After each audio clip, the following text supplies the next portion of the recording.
नमस्कार मैत्रिणींनो, मी वर्षा फॅशन या यूट्यूब चॅनलमध्ये तुमचं अगदी मनापासून स्वागत करते। तर मैत्रिणींनो, आजच्या व्हिडिओमध्ये आपण बघणार आहोत गुढीसाठी साडी कशी शिवायची, तीही घरच्या घरी आणि कमी कापडामध्ये। तसंच मी गेल्या वर्षी पण तुम्हाला गुढीची साडी कशी शिवायची, त्याचबरोबर आंब्याच्या पानाचं तोरण कसं बनवायचं ना, ते पण व्हिडिओ तुमच्यासोबत शेअर केलेले आहेत। त्यांची पण लिंक मी तुम्हाला आजच्या व्हिडिओच्या डिस्क्रिप्शनमध्ये किंवा कमेंटमध्ये देऊन ठेवते, तुम्ही नक्की चेकआउट करा। आणि डिस्क्रिप्शन ओपन होण्यासाठी टायटलवरती क्लिक करायचं, म्हणजे डिस्क्रिप्शन बॉक्स ओपन होतं। तिथे तुम्ही अगोदर शिवलेली गुढीची साडी म्हणा, आंब्याच्या पानाचं तोरण म्हणा, त्याची कटिंग आणि स्टिचिंग बघू शकता। तर चला आता आजच्या व्हिडिओला सुरुवात करू। व्हिडिओ युजफुल आवडला तर प्लीज प्लीज प्लीज व्हिडिओला लाईक करा आणि लाईक केल्यानंतर हाईपचे जे पॉईंट असतात ना, ते पण देत चला। तर चला सुरू करूया आजच्या व्हिडिओला। तर मैत्रिणींनो, आजच्या आयडियासाठी बघा मी ते उरलेला ब्लाऊज पीसचाच कपडा घेतलेला आहे।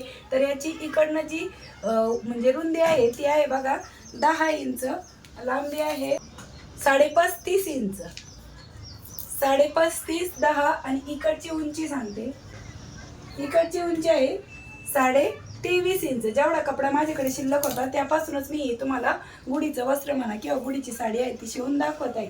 आणि त्यानंतर माझ्याकडे हा काठाचा कपडा होता, तुमच्याकडे कोणताही काठाचा कपडा पडेल असेल तर तो तुम्ही इथे अटॅच करून घेऊ शकता। जिकडनं तिरकस भाग आहे ना, तर त्या साईडने आपल्याला बघा थोडासा असा फोल्ड करायचा आणि या पद्धतीने स्टिच करून घ्यायचं आहे, ठीक आहे। तर अशा प्रकारे मैत्रिणींनो, मी या साईडने हा जो काठाचा कपडा आहे तो जोडून घेतलेला आहे। आता इकडनं आपली जी 10 इंच होती ती आता झालेली आहे आपली बघा 13 ते 13.5 इंच, आणि इकडची पण उंची आता आपली वाढलेली आहे बघा। तर ही राहिलेली आता आपली 27 इंच उंची झाली आहे। जिकडनं तिरका भाग होता ना त्या साईडने आपण ही लेस लावून घेतली। आता ही आणि या साईडने आपल्याला अशी डबल फोल्ड करून स्टिच करून घ्यायचं आहे बघा या पद्धतीने, ठीक आहे। तर दोन्ही उंचीच्या साईडने मी इथे डबल फोल्ड करून स्टिच करून घेत आहे। आणि ह्या साईडने तुम्हाला इथे लेस वगैरे अटॅच करायची असेल ना, तर ती पण तुम्ही अटॅच करून घेऊ शकता, पण मी प्लेनच ठेवत आहे हा भाग। तुम्ही दोन्ही कडेला लेस अटॅच करून घेऊ शकता। तर आता हे मशीनवरती तुम्हाला समजणार नाही, तर मी हे तुम्हाला खाली ठेवून दाखवते, म्हणजे तुम्हाला प्रॉपर समजेल।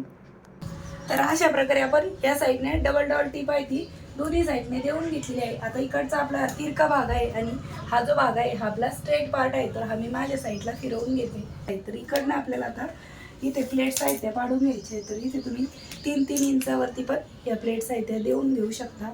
आणि इथे तुमच्या कापडाची रुंदी म्हणजे लांबी जर जास्त असेल ना, तर तुम्ही 4 इंच 5 इंचाच्या प्लेट पण घेऊ शकता। पण मी कमीत कमी कापडामध्ये कशा पद्धतीने गुढीची साडी शिवायची तेच तुमच्यासोबत या व्हिडिओमध्ये शेअर करत आहे। तुम्ही यापेक्षा जास्तही कपडा घेतला तरी पण चालेल। आता बघा हे प्लेट्स आपल्याला अशा पद्धतीने पाडून घ्यायचे आहेत, ठीक आहे। जशी मार्किंग केली आहे ना ती प्लेट्स बरोबर आपल्याला अशी उचलून घ्यायची, आणि नंतर इकडनं जिथं आपण पहिली प्लेट ठेवली त्यावरतीच आपल्याला ह्या दुसऱ्या तिसऱ्या चौथ्या जेवढ्या प्लेट्स येतील ना तेवढ्या याच पद्धतीने ठेवून घ्यायच्या आहेत। लक्षात ठेवा, मी म्हणजे एकावर एकच ठेवत आहे लगेच, फक्त बॉटमच्या साईडने तो भाग पसरल्यावाने दिसतो, पण इकडनं आपण एकावर एकच ठेवून घेतलेला आहे। तर अशा प्रकारे मैत्रिणींनो, आपण हा जो पार्ट आहे तो स्टिच करून घेतला। इथं पण थोडा उसावलेला पार्ट होता तो मी स्टिच केला। आता इकडनं थोडंसं स्ट्रेट आपण कटिंग करून घेऊ, ठीक आहे, या पद्धतीने। आणि यावरती आपल्याला आता इस्त्री फिरून घ्यायची आहे बघा, म्हणजे ही जी झिगझॅगवाली डिझाईन आहे ती व्यवस्थित दिसेल। आणि इस्त्री फिरवल्यामुळे म्हणजे खूप छान फिनिशिंग येते आपल्या या गुढीच्या साडीला, ठीक आहे। तर अशा प्रकारे इस्त्री करून घेतल्याच्या नंतर आता आपलं इकडचं जे अंतर आहे ना हे आहे बघा माझं 5.5 इंच, ठीक आहे। तर 5.5 इंचाचाच आपल्याला इथे काठ लागणार आहे। तर हाच काठ आहे तोच माझ्याकडे शिल्लक आहे, तर तोच मी इथे घेत आहे बघा। आणि काठाची रुंदी आहे 5 इंच। आता हा आपल्याला अशा पद्धतीने कट करून घ्यायचा आहे, म्हणजे 2 पीस लागणार आहे आपल्याला इथे, आणि या पद्धतीने स्टिच करून घ्यायचं आहे। परत एकदा बघा एकच भाग मी इकडनं फक्त वरच्या साईडने स्टिच करून घेत आहे, आणि तो टर्न केल्यावर असा दिसेल। आता दोन्हीकडेला नाडी आहेत ती आपल्याला लावून घ्यायची। तर 10-10 इंचाच्या 2 नाड्या मी इथे घेतलेल्या आहेत, आणि त्याला लटकन बनवण्यासाठी 3x3 इंचाचा चौकोनी कपडा घेतला। तो अशा पद्धतीने एक फोल्ड केली आणि मध्यभागी नाडी ठेवली, आणि या पद्धतीने आपण त्याचं लटकन आहे ते बनवत आहोत। अगदी सिंपल लटकन आहे, अगदी 2 मिनिटातच बनवून तयार होतं हे लटकन, ठीक आहे। आणि पलटी मारल्याच्या नंतर बघा ते या पद्धतीने दिसत आहे। आता दुसऱ्या नाडीला पण सेम त्याच पद्धतीने आपण हे जे लटकन आहे ते स्टिच करून घेऊ। तर दोन्ही लटकन आपले तयार करून झालेले आहेत। आता ही जी नाडी आहे ती आपल्याला बरोबर अशा पद्धतीने जिथे जोड आहे ना त्यावरतीच ठेवून घ्यायची आहे, आणि ठेवण्याची डायरेक्शन बघून घ्या मी कशा पद्धतीने ठेवलेली आहे। आणि इकडची नाडीची डायरेक्शन या पद्धतीने ठेवून स्टिच करून घ्यायचं आहे. ठीक आहे. आता त्यानंतर जो दुसरा काटा आहे ना आपला 5.5 बाय 5 इंचाचा, तो बघा आपल्याला यावरती अशा पद्धतीने ठेवायचा आहे. दोन्हीची राईट साईड समोरासमोर आहे आणि रॉंग साईड वरतून आहे. आता इकडनं आपल्याला हा भाग डबल फोल्ड करून स्टिच करून घ्यायचा आहे. ठीक आहे.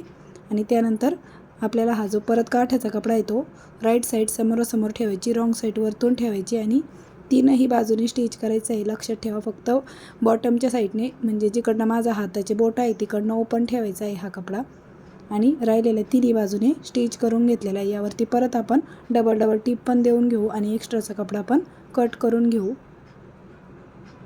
आणि त्यानंतर बघा अशा पद्धतीने आपल्याला राईट साईडला टर्न केल्याच्या नंतर आपली ही कॅप आहे ती जी आपण काठी किंवा बांबू घेतो ना त्यामध्ये घालण्यासाठी ही कॅप म्हणा किंवा टोपी आहे ती बनून तयार झालेली आहे. आणि किती सुंदर आणि अगदी कमीत कमी वेळात आणि कमीत कमी कापडामध्ये आपली गुढीची साडी म्हणा किंवा गुढीचं वस्त्र आहे ते शिवून तयार झालेलं आहे. पद्धतीने मैत्रिणींनो फायनली आपली खूप कमी कापडामध्ये गुढीचं वस्त्र आहे म्हणा किंवा गुढीची साडी आहे ती मी तुम्हाला शिवून दाखवलेली आहे. आणि गेल्या वर्षी मी तुम्हाला आंब्याचे पानं पण दाखवले होते, त्याचा पण व्हिडिओ मी तुम्हाला डिस्क्रिप्शनमध्ये देऊन ठेवते. आंब्याचे पानं कसे बनवायचे घरच्या घरी तो पण व्हिडिओ तुम्ही नक्की बघा. आणि वेगवेगळ्या पद्धतीच्या गुढीच्या साड्या पण मी तुम्हाला गेल्या वर्षी पण दाखवलेल्या होत्या आणि ही एक वेगळी पद्धत दाखवलेली आहे. तर नक्कीच मैत्रिणींनो तुमच्यासाठी आजचा पण व्हिडिओ आहे तो युजफुल ठरला असेल, आवडला असेल तर प्लीज प्लीज प्लीज व्हिडिओला जाता जाता लाईक करा, शेअर करा आणि असेच नवीन नवीन युजफुल आणि युनिक व्हिडिओ बघण्यासाठी आपल्या वर्षा फॅशन चॅनलला नक्की सबस्क्राईब करा. तर भेटूया पुन्हा नेक्स्ट व्हिडिओमध्ये. तोपर्यंत bye bye. Thanks for watching. Shri Swami Samarth. जय जिजाऊ, जय शिवराय. Bye bye.